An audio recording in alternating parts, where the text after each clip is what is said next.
तालिबान से अच्छे शासन की उम्मीद की गई है। ये उम्मीद जम्मू कश्मीर के पूर्व मुख्यमंत्री और नेशनल कॉन्फ्रेंस के प्रमुख फारूक अब्दुल्ला ने की है। अफगानिस्तान में बनी तालिबान की सरकार को लेकर के उन्होंने एक बयान दिया है। फारूक अब्दुल्ला का कहना है कि उन्हें उम्मीद है कि तालिबान अफगानिस्तान में अच्छा शासन देगा। श्रीनगर में कार्यक्रम में फारूक अब्दुल्ला ने कहा कि तालिबान को अफगानिस्तान में इस्लामिक नियमों के आधार पर शासन करना चाहिए। दुनिया के सभी देशों के साथ अच्छे संबंध स्थापित करने चाहिए। फारूक अब्दुल्ला ने कहा कि वो उम्मीद करते हैं कि तालिबान हर किसी से इंसाफ करेगा। वहीं बीजेपी नेता और जम्मू कश्मीर के पूर्व डिप्टी सीएम निर्मल सिंह ने फारूक अब्दुल्ला पर हमला बोला है। निर्मल सिंह का कहना है कि तालिबान महिलाओं और अल्पसंख्यकों पर अत्याचार कर रहा है, लेकिन फारूक अब्दुल्ला उसका ही पक्ष ले रहे हैं। निर्मल सिंह ने कहा कि फारूक अब्दुल्ला सिर्फ उन्हीं देशों में सेकुलरिज्म चाहते हैं जहां मुस्लिम अल्पसंख्यक हैं, लेकिन जहां मुसलमान बहुसंख्यक हैं वहां पर इस्लामिक नियम चाहते हैं। देखिए, अफ़गानिस्तान एक अलग मुल्क है और उन्हें अब उस मुल्क को संभालना है जो वहाँ पे आए हैं। मैं ये उम्मीद करूँगा कि वो इंसाफ हर एक से करेंगे और एक अच्छी हुकूमत चलाएंगे जिसमें वो इंसानी हकूक़ को मद्देनज़र रखेंगे और इस्लामी उसूल पे चलाएंगे। मैं साथ साथ ये भी कहूँगा कि उन्हें कोशिश करनी चाहिए हर मुल्क के साथ अपने दोस्ताना ताल्लुक पैदा करने।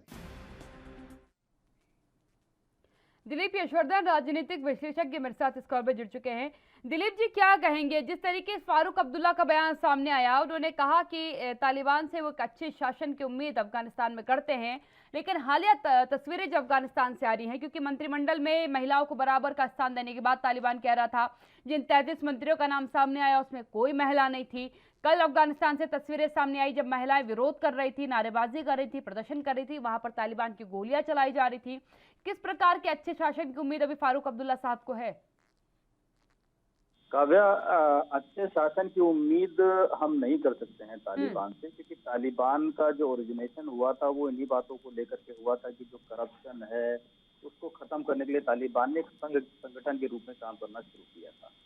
धीरे धीरे जैसे जैसे तालिबान की पकड़ बढ़ती गई, उन्होंने रूढ़िवादिता को प्राथमिकता देना शुरू कर दिया। महिलाओं को पूरे कपड़े पहनने हैं, महिलाओं को ये नहीं करना है, महिलाओं को वो नहीं करना है। और अब जब शासन वहां पर पूरी तरीके से अफगान में उनका हो गया है, उनकी सरकार बनने जा रही है, तो वो महिलाओं के स्थान देंगे, इस पर बहुत बड़ा शक है। और उनके मंत्रिमंडल में आप देखिए, जितने भी मंत्रिमंडल है, मेनली जो प्रधानमंत्री हैं, जो डिप्टी प्राइम मिनिस्टर हैं, जो गृह मंत्री हैं, वो सब के सब वो लोग हैं जो कहीं ना कहीं सजा याफ्ता है। किसी ने पाकिस्तान की जेल में काफी सालों की सजा काटी है, कुछ लोग अमेरिका की हिट लिस्ट में हैं। मतलब सारे के सारे आतंकवादी संगठन या आतंकवादी गतिविधियों से जुड़े हुए लोग हैं। अब फारूक अब्दुल्ला किस तरह के शासन की बात वहां पर कर रहे हैं? जो खुद गलत गतिविधियों में जुड़ा हुआ है वो किस तरह का शासन वहां पर करेगा और वहां के लोगों को क्या न्याय देगा? क्योंकि उन्होंने, फारूक अब्दुल्ला ने एक शब्द और कहा कि मैं चाहता हूं कि वहां इस्लाम के हिसाब से वो शासन करें। जी। इस्लाम के हिसाब से शासन करने का क्या तात्पर्य फारूक अब्दुल्ला चाहते हैं? फारूक अब्दुल्ला इसलिए गलत बयानबाजी भी करते हैं कि नेशन हमेशा पाकिस्तान या जो भारत के विरोधी मुल्क हैं उनके साथ उनका हमेशा जुड़ाव रहता है और वो अपने आप को भारत से अलग भी मानते हैं। तो उन्हें कहीं ना कहीं ये उम्मीद है कि जब तालिबान का शासन अफगान में हो जाएगा तो शायद कश्मीर को एक बार फिर भारत से अलग करने की कवायद को शुरू करेंगे और तालिबान उनको समर्थन देगा। इसलिए शायद वो ये उम्मीद कर रहे हैं कि इस्लाम को लेकर के वहां पर शासन स्थापित होगा और वो हर मुल्क से दोस्ताना संबंध रखेगा। तो उनका, मुझे जो समझ में आता है उनके इस स्टेटमेंट का मतलब, कि हर मुल्क का मतलब कि वो कश्मीर से अच्छे संबंध रखने की बात कर रहे हैं ताकि वो हिंदुस्तान के खिलाफ। यकीनन दिलीप जी, इस बयान से बिल्कुल थोड़ा सा पहले अगर आप फारूक अब्दुल्ला के बयान को पूरा सुनते तो उस बयान में इन्होंने कहा था कि इंशाअल्लाह जो विशेष राज्य का दर्जा जम्मू कश्मीर का रहा है उसे हम वापस जरूर पहुंचा पाएंगे, उस मुकाम तक हम जम्मू कश्मीर को वापस ला करके खड़ा कर पाएंगे। लेकिन एक सवाल है मेरा दिलीप यशवर्धन जी, क्योंकि इस बीच निर्मल सिंह जी का बयान भी आया है, जम्मू कश्मीर के पूर्व डिप्टी सीएम रह चुके हैं। उनकी तरफ से एक बड़ा बयान आया जिसमें उन्होंने कहा कि फारूक अब्दुल्ला साहब अफगानिस्तान में इस्लाम का कानून चाहते हैं, जबकि वहां पर अल्पसंख्यक समाज भी है, बाकी जातियां जो है वो भी वहां पर है, बाकी धर्म के लोग भी हैं, इसलिए अल्पसंख्यक समाज वहां पर मौजूद है। वहां ये इस्लामिक चाहते हैं, यानी कि अगर कहीं पर इस्लामिक मुसलमान ज्यादा है तो वहां इस्लामिक कानून लागू हो, लेकिन जहां मुसलमान कम हो वहां पर सेकुलरिज्म चले। ये तो देखिए इन लोगों की नियत रही है। अब पाकिस्तान और भारत एक साथ ही बना था, दोनों सेक्युलर कंट्री थे। धीरे धीरे पाकिस्तान इस्लामिक कंट्री हो गया और भारत सेक्युलर का सेक्युलर रह गया। इसी तरीके से तालिबान आप देख लीजिएगा आने वाले समय में वो पूर्णतः इस्लामिक कंट्री ही घोषित होगा।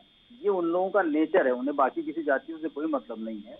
वो जहाँ पर बहुतायत मुसलमान है और जहाँ पर बहुत ज्यादा तादाद इस्लाम के मानने वालों की है, वहाँ वो उसको इस्लामिक कंट्री ही घोषित कर देते हैं। और जो अन्य जाति के लोग हैं वो प्रेशर डालते हैं कि वो या तो अपने आप को कन्वर्ट कर लें या वहां से छोड़ के चले जाएं, या फिर वो लोग उनको मारने की कोशिश करते हैं। पाकिस्तान में देख लीजिए जो बहुसंख्यक जो अल्पसंख्यक हिंदू थे उनका क्या हाल हुआ, सिख थे उनका क्या हाल हुआ, और आए दिन कुछ ना कुछ घटना हमको सुनाई देती ही रहती है। तो तालिबान की जिस निर्दयता के साथ अपने वर्चस्व काबिल साबित करने की कोशिश कर रहा है और उसने पिछले भी किया है, तो उसकी नीयत से मुझे ऐसा नहीं लगता है कि वो बहुत सुशासन वहां पर दे पाएगा। वो डिक्टेटरशिप का तरीका अपना करके शासन करेगा और वो धीरे धीरे अपने आप को आगे बढ़ाने की कोशिश करेगा, जो कट्टरपंथ को भी बढ़ावा देगा, इस्लामिक कट्टरपंथ को भी बढ़ावा देगा और आतंकवाद को भी बढ़ावा देगा। बिल्कुल दिलीप जी, यहाँ पर एक सवाल मेरा जरूर उठेगा, क्योंकि जम्मू कश्मीर को लेकर के स्थितियों को क्लियर करने की बात बार बार कही जाती है, और खासकर मैं अगर जम्मू कश्मीर के कुछ चुनिंदा नेताओं की बात कर लूँ, चाहे मैं महबूबा मुफ्ती की बात कर लूँ, मैं चाहे फारूक अब्दुल्ला की बात कर लूँ, इन लोगों की तरफ से पहले तो बार बार 370 को वापस लाने की बात कही जाती है, विशेष राज्य का दर्जा वापस मांगने की बात कही जाती है, और बार बार तालिबान की तारीफ करना या तालिबान से हिंदुस्तान का कंपैरिजन करने का क्या मतलब समझूं? फारूक अब्दुल्ला साहब के बयान को आपने सुना, इससे पहले महबूबा मुफ्ती का भी बयान आया था जिसमें उन्होंने कहा था कि अगर आपने हम कश्मीरियों का अधिकार वापस नहीं दिया तो ये याद रखेगा जिस तरीके से तालिबान अफगानिस्तान के अंदर सबसे मजबूत सेना को वापस भेजा गया है, उसी तरीके से यहाँ की बैठी सरकार को भी हम वापस भेजने का ताकत रखते हैं। इनके क्या मायने निकाले जाए?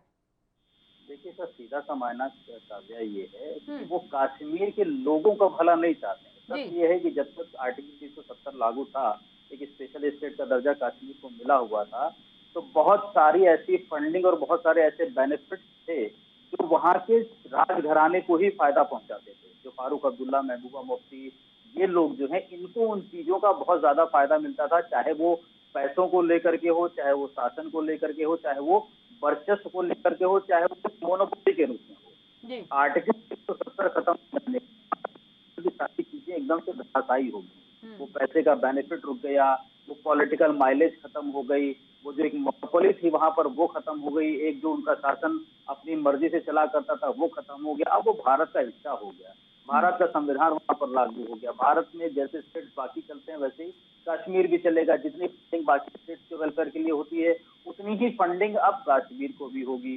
तो ये जो राजघराना है वहां का, फारूक अब्दुल्ला, महबूबा मुफ्ती और चंद लोगों का, इनके बहुत सारे जो अपने निहित स्वार्थ थे वो मारे गए हैं।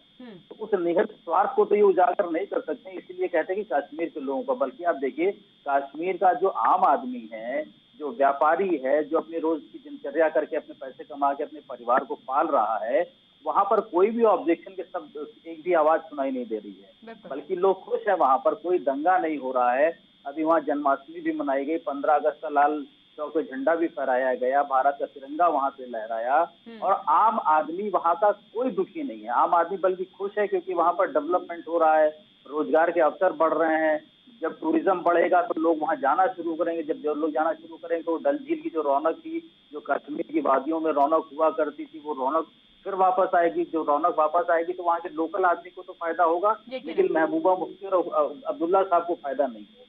तो वो उनका जो अंदर का नुकसान है वो उन्हें बार बार ये अपने नुकसान को लेकर के बार बार इस तरीके के बयान दिए जा रहे हैं। धन्यवाद दिलीप जी मेरे साथ जुड़ने के लिए। दिलीप यशवर्धन राजनीतिक विशेषज्ञ मेरे साथ जुड़े हुए थे, उन्होंने सीधे तौर पर कहा कि निजी हितों को लेकर के बयान लगातार दिए जा रहे हैं और वो चाहते हैं कि एक बार फिर से वो इम्प्लीमेंटेशन वापस हो जाए, ताकि जो ताकत है, जो पैसा है, वो सब कुछ वापस आकर के कुछ चुनिंदा घराने जो जम्मू कश्मीर के हैं उनके हाथ में आ जाए।